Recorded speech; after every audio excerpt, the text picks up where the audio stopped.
தமிழரின் பாரம்பரிய திருவிழாவை கொண்டாடுவோம். புத்தாடை பொங்கலோடு the Chennai Silks. Let the celebrations begin. சமூக வலைதளத்தில் தற்போது பேசுபொருளாக இருப்பது நடிகர் விஷாலின் உடல்நிலை குறித்த செய்திதான்.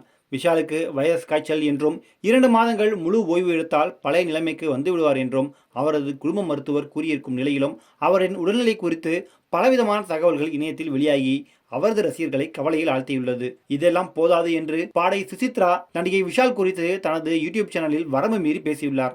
அதில் விஷாலின் இந்த நிலைமையை பார்த்து பலரும் வருத்தப்பட்டு இருப்பீர்கள். நான் விஷால் குறித்து பல வருடத்திற்கு முன்னால் நடந்த விஷயத்தை இப்போது சொல்கிறேன்.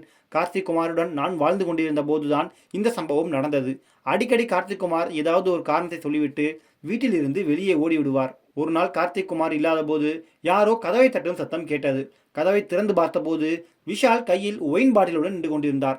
அப்போது அவர் போதையில் இருந்தார் என்பது அவரை பார்க்கும்போதே தெரிந்தது. அவர் கார்த்திக் குமார் இல்லையா என்று கேட்டார்.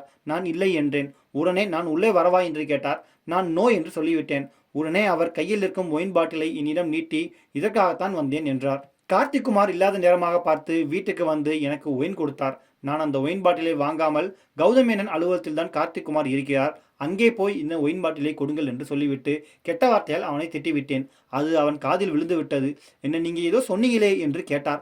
அப்போது நான் உங்களை சொல்லவில்லை, ஒரு பூனை அடிக்கடி இப்படித்தான் தொல்லை செய்யும், நீங்கள் போங்க என்றுதான் சொல்லிவிட்டு கதவை சாத்தி விட்டேன். இப்படி மோசமானவர் தான் விஷால். அவர் நன்றாக குணமடைய வேண்டும் என்றுதான் அனைவரும் பிரார்த்தனை செய்து கொண்டிருக்கிறீர்கள். அன்று ஒயின் பாட்டிலை கையில் பிடித்துக் கொண்டிருந்தார். அந்த கையால் இப்போது மைக்கை கூட பிடிக்க முடியாமல் நடுங்கிக் கொண்டு இருக்கிறது. அதை பார்க்க எனக்கு ரொம்பவும் சந்தோஷமாக இருக்கிறது என்று சுசித்ரா அந்த வீடியோவில் பேசியிருக்கிறார். சுசித்ராவின் இந்த வீடியோவை பார்த்த இணையவாசிகள், ஒருவர் உடல்நலம் பாதிக்கப்பட்டு இருக்கும் நேரத்தில் இப்படி அவரை பற்றி வரம்பு மீறி பேசுவது சரியில்லை. பல விஷயத்தை தைரியமாக பேசும் சுசித்ரா முன்பே விஷால் இப்படி நடந்து கொண்டார் என்று சொல்லியிருக்கலாமே, இப்போது எதற்கு வந்து சொல்ல வேண்டும் என்று பலரும் பழைய சுசித்ராவை திட்டி வருகின்றனர்.